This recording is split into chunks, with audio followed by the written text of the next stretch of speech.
High, welcome back to ST. আমি H Hanif Faisal. তো আজকে আমরা আলোচনা করতে যাচ্ছি মাইলস্টোন কলেজের টেস্ট পরীক্ষার এমসিকিউ সলভ নিয়ে।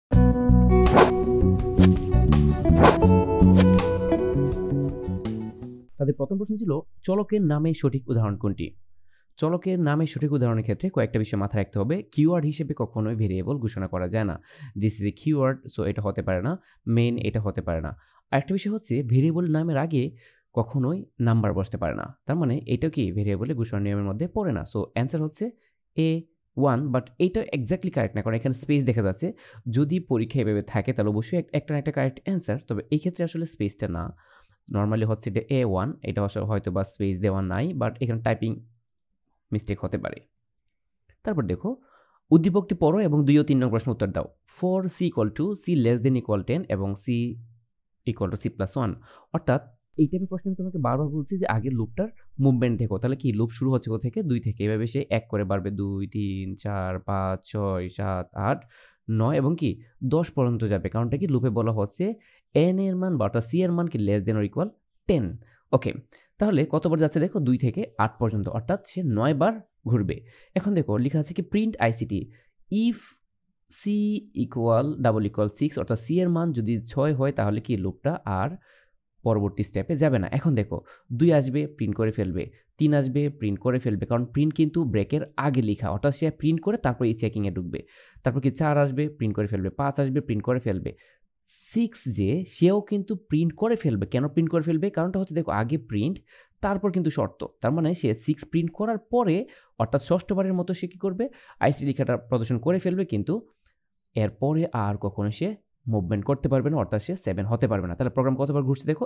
1, 2, 3, 4, 5, অর্থাৎ আইসি লেখাটি কতবার প্রদর্শিত হবে? আইসি লেখাটি 5 বার প্রদর্শিত হবে, রাইট? ওকে, ইফ শর্তটি বাদ দিলে আইসি লেখাটি কতবার প্রদর্শিত হবে? যদি আমরা ইফ লেখাটি বাদ দিই তাহলে কি 2 থেকে শুরু করে 10 পর্যন্ত সকল সংখ্যায় প্রদর্শিত হবে, অর্থাৎ 2 থেকে 10 পর্যন্ত সংখ্যা হচ্ছে কয়টি? 9টি। তাহলে 9 বার লেখাটা প্রদর্শিত হবে।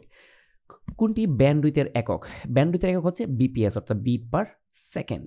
তারপর এসকিউআরটি ফাংশনের জন্য প্রয়োজনীয় হেডার ফাইল কোনটি? এসকিউআরটি এবং পাও এগুলো হচ্ছে ম্যাথ হেডার ফাইলের অংশ। সো এটা হচ্ছে কি math.h। তারপর দেখো 110 এবং 110 এর সমকক্ষ মান কত? এটা বাইনারিতে দেওয়া আছে। তুমি এটাকে ডেসিমেলে কনভার্ট করে দেখতে পারো কত আসে। তুমি এটাকে হেক্সাডেসিমালে কনভার্ট করে দেখতে হবে, ইভেন অক্টালে কনভার্ট করে দেখতে পারো। সো 3টা করে যদি আমরা প্যাকেট করি তাহলে 3টা করে প্যাকেট করে আমরা কি পাচ্ছি দেখো? 66, অর্থাৎ দিস ইজ কারেক্ট অ্যান্সার। তারপর দেখো আমি যদি এটাকে হেক্সাডেসিমালে কনভার্ট করার চেষ্টা করি তাহলে 4টা করে প্যাকেট করতে হবে, অর্থাৎ 1 2 4 দিস ইজ 6 এবং 1 2 3 অর্থাৎ 36। এটা কি কারেক্ট অ্যান্সার? যদি তোমার বাইনারি টু অক্টাল এবং হেক্সাডেসিমাল কনভার্সনের সমস্যা হয় তাহলে তুমি চাইলে আমাদের চ্যাপ্টার 3 এর প্লেলিস্টটা ভালো করে চেক করতে পারো। তারপর দেখো 54, এটা কি কারেক্ট অর রং? হ্যাঁ, তুমি যদি 1 2 4 এভাবে সবগুলোকে মান বসানোর চেষ্টা করো অথবা বাইনারিটাকে ডেসিমালে কনভার্ট করলে তুমি পাবা হচ্ছে 54। তাহলে এখানে অ্যান্সার দাঁড়াচ্ছে সবগুলি তার কারেক্ট অ্যান্সার। তারপর দেখো H2O sup to sup close কোডটির ফলাফল কোনটি? এখন দেখো স্যুপ মানে এটার পাওয়ার আকারে বসবে, অর্থাৎ ও এর উপর গিয়ে কি বসবে? 2 বসবে। তাহলে দেখো H2O স্কোয়ার, তার মানে H2O এর উপর পাওয়ার দেখো H2, অর্থাৎ এখানে H2 এই যে এইটাই হচ্ছে তার কারেক্ট অ্যান্সার। দেখো H2 মানে H2 তো এটা ছিল, আর H2 আমরা চাইলে কিন্তু কখনো কোডটা এভাবে লিখতে পারি না, আসলে আমাদেরকে এখানে সাব ইউজ করতে হয়। ওকে, 16 বিটের কোড কোনটি? আমরা জানি ইউনিকোড হচ্ছে কি 16 বিটের কোড। ওকে, এফটিপি এর পুনরূপ কি? এফটিপি হচ্ছে ফাইল ট্রান্সফার প্রোটোকল। অ্যাকচুয়েটর ব্যবহার করা হয় কোথায়? অবশ্যই রোবটে অ্যাকচুয়েটর ব্যবহার করা হয়, রাইট? তারপর দেখো কোনটি জীবদেহে পরিবর্তন আনার জন্য ব্যবহৃত হয়? অবশ্যই জেনেটিক ইঞ্জিনিয়ারিং জীবদেহে পরিবর্তন আনার জন্য ব্যবহার করা হয়। কোন টপোলজিতে একটি কেন্দ্রীয় ডিভাইস থাকে? অবশ্যই স্টার টপোলজিতে কেন্দ্রীয় ডিভাইস ব্যবহার করা হয় এবং কেন্দ্রীয় ডিভাইস হিসেবে হাব অথবা সুইচ ব্যবহার করা হয়। HTML এর হেডিং ট্যাগ কয়টি? আমরা জানি HTML এর হেডিং ট্যাগ 6টি। কোন গেটের সকল ইনপুট 0 হলে আউটপুট 1 হবে? NAND-এর সকল ইনপুট 0 হলে আউটপুট 1 হবে, এটা সম্ভব, এটা হবে। এবং OR এর ক্ষেত্রে কি 0 হলে সব 0 হয়ে গেলে 0 হয়ে যায়, এবং NOR এর ক্ষেত্রে কি হয়ে যাবে? 0 হলে সে 1 হয়ে যাবে। আর OR এর ক্ষেত্রে এটা কখনোই হবে না। অর্থাৎ 7টা গেটে 7টা সূত্র তোমাকে মাথায় রাখতে হবে এবং এখানে স্পেসিফিক অপশনের জন্য তোমাকে এটাকে আবার অ্যাপ্লাই করতে হবে। তাহলে অ্যান্সার হচ্ছে 1 2 তার কারেক্ট অ্যান্সার। এখন দেখো a+c ইন্টু a+b এর সরলীকৃত মান কত? অর্থাৎ তুমি যদি এটাকে সরল করো তাহলে কি পাবা? এটাকে সরল করে আমরা পাচ্ছি হলো দেখো a অর্থাৎ এ পাচ্ছি, এখান থেকে তুমি একটা এ পাবা। তারপর দেখো প্লাস কি পাবা, প্লাস পাচ্ছ হলো যে এ দিয়ে বি কে গুণ করো, তাহলে পাচ্ছ কি এ বি। তুমি আবার এই সি দিয়ে একে গুণ করো, অর্থাৎ পাচ্ছ কি এ সি। আবার সি দিয়ে বি কে গুণ করলে তুমি পাচ্ছ কি বি সি। তাহলে দেখো এখান থেকে তুমি কি কমন নিতে পারতেছো এ, আর এক্স্যাক্টলি এখান থেকে যদি আমরা এ কমন নিই তাহলে এখানে আসলে এক্স ইন্টু এক্স মানে এক্স, অর্থাৎ এখানে থাকবে হলো 1 প্লাস এ বি থেকে কি কমন যাচ্ছে এস আছে, তাহলে থাকতেছে কি বি, আর এখানে এসি থেকে এ চলে গেলে থাকবে কি সি। মনে রাখবা এ ইন্টু এ মানে একটা এ, ওকে। আর এখান থেকে যদি তুমি একই সরাই ফেলো তা থাকবে কত 1, আর এখানে থাকতেছে কি B C. So 1 plus something মানে 1 প্লাস পৃথিবী করলে কত 1।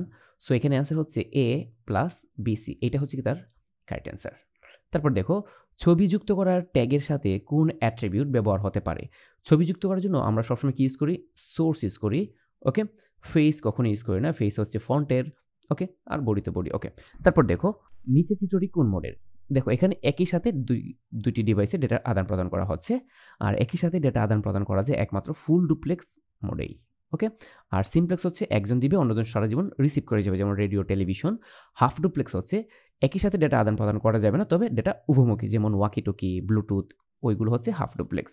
আর ফোনে কথা বলা আর ওই যে একই ধরনের ডিরেকশন উভয় দিকে থাকা হচ্ছে ফুল ডুপ্লেক্সের এক্সাম্পল। তারপর দেখো অপটিক্যাল ফাইবারের কোন অংশ দিয়ে ডেটা চলাচল করে। অবশ্যই আমরা জানি কোড দিয়ে, অর্থাৎ সবার ভেতর কাজ নমনীয় তারটা থাকে বা কাজটা থাকে, ওইটা দিয়ে কী করা হয়, অপটিক্যাল ফাইবারের ডেটা চলাচল করে। তার পরবর্তী কোয়েশ্চেন দেখো কত তাপমাত্রায় ক্রায়ো সার্জারি কোষগুলো ধ্বংস হয়। আমরা জানি -40°C তাপমাত্রায় কোষগুলো ধ্বংস হয়। তারপর দেখো চিত্রটি লক্ষ্য করো এবং 20 ও 21 নং প্রশ্নের উত্তর দাও। এখানে দেখো ফিগারটা যদি আমরা এটা ফাইনাল আউটপুট বের করি তাহলে কি দাঁড়াচ্ছে, এখানে থাকতেছে এ এবং এখানে থাকতেছে কি বি নট, আর এখানে একটা নর গেট, তাহলে ফাইনালি দাঁড়াচ্ছে হলো, এখন দেখো এখানে এটা আছে না, তাহলে এটাকে তুমি আবার ভাঙাও, যদি এখানে না এটা তাহলে এটাকে ভাঙাও, ভাঙালে পাচ্ছ কি দেখো এ নট ইন্টু কি বলছি বি ডাবল নট, আর বি ডাবল নট তুমি কি লিখতে পারো, শুধু বি লিখতে পারো, তাহলে এ নট বি আছে কোথাও, হ্যাঁ এইটাই তার কারেক্ট অ্যান্সার। এখন দেখো x = 0 পেতে হলে a ও b এর মান কত হবে। এখন এখানে যে তিনটা অপশন দেওয়া আছে তুমি তিনটা অপশনের মান কি করবা, এখানে সেট করো। তাহলে দেখো প্রথমটা যদি আমরা সেট করি, a এর মান যদি 1 হয় তাহলে a নট মানে কি হবে, a নট মানে 0, তারপর হচ্ছে ইন্টু b, b এর মান কত 0, তাহলে 0 × 0 মানে 0। সো এটা কি রাইট।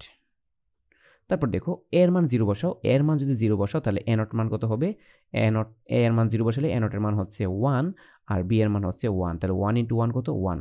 সো এটা হচ্ছে না। তুমি যদি 3 এর মানটা বসাও তাহলে a = 1, তাহলে a = 1 বসালে a নট সমান কত হবে 0 এবং b এর মান কত 1, 1 × 0 কত 0, তার মানে এটা কি কারেক্ট। তাহলে অ্যান্সার হচ্ছে 1 3 কোথায় আছে, অর্থাৎ এইটাই হচ্ছে আমাদের কারেক্ট অ্যান্সার। তারপর দেখো 10 ন্যানোমিটার = কত মিটার, বি কেয়ারফুল। 1 ন্যানোমিটার সমান হচ্ছে 10⁻⁹, আর 10 তার মানে কি একটা মাইনাসের ডিজিট কমে যাবে, অর্থাৎ -8, ওকে। বি কেয়ারফুল, আমি আবার বলছি 1 ন্যানোমিটার সমান হচ্ছে 10⁻⁹, এটা হচ্ছে 1 ন্যানোমিটার। এখন তোমাকে যদি এটাকে 10 ন্যানোমিটার কথা বলা হয় তার মানে কি এখান থেকে একটা 1 যোগ হবে, অর্থাৎ এখানে কি হবে দেখো 10 ন্যানোমিটার সমান 10⁻⁸, এটা হবে তার কারেক্ট অ্যান্সার, কারণ এটা হচ্ছে 1 ন্যানোমিটারের জন্য, আর 10 এর জন্য কি একটা মাইনাস কমে যাবে, অর্থাৎ -8 হয়ে যাবে, ওকে। তারপর দেখো ওয়েবসাইটে ছবি সংযুক্ত করার উপযুক্ত ফরম্যাট কোনটি। উপযুক্ত ফরম্যাট হচ্ছে .gif, .png, .jpeg, অর্থাৎ তুমি চাইলে কি সবগুলোই ইউজ করতে পারো, এখানটা ডট হবে, ওকে। তারপর দেখো 0 + 0 x + y, যে এটা দেওয়া আছে ইকুয়াল হোয়াট, তাহলে দেখো 0 + 0 1 + 1 প্লাস দিয়ে যদি পৃথিবীকেই বসায় দেওয়া হয় এই জায়গায়, তাহলে এটা অ্যান্সার কি হবে 1, আর উপরেটা আছে, আর উপরে আছে নট, তার মানে এখানে কি দাঁড়াচ্ছে এ নট মানে কি 0, this is the correct answer. Mesh টপোলজিতে মোট তারের সংখ্যা নির্ণয়ের সূত্র কোনটি। ম্যাশ টপোলজিতে মোট তারের সংখ্যা হচ্ছে n × n-1/2, এটা হচ্ছে ম্যাশ টপোলজিতে মোট তারের সংখ্যা। এই সূত্র ব্যবহার করে আমরা তার সংখ্যা বের করতে পারি, আবার এটাকে ব্যবহার করে আমরা ওই তার দিয়ে কতগুলো কম্পিউটার কানেক্ট করা যাবে তাও বের করতে পারি। সো এই ছিল মাইলস্টোন কলেজের টেস্ট পরীক্ষার MCQ সলভ। সো দেখা হচ্ছে নেক্সট কোন ভিডিওতে, সে পর্যন্ত ভালো থাকো, সুস্থ থাকো, আল্লাহ হাফেজ।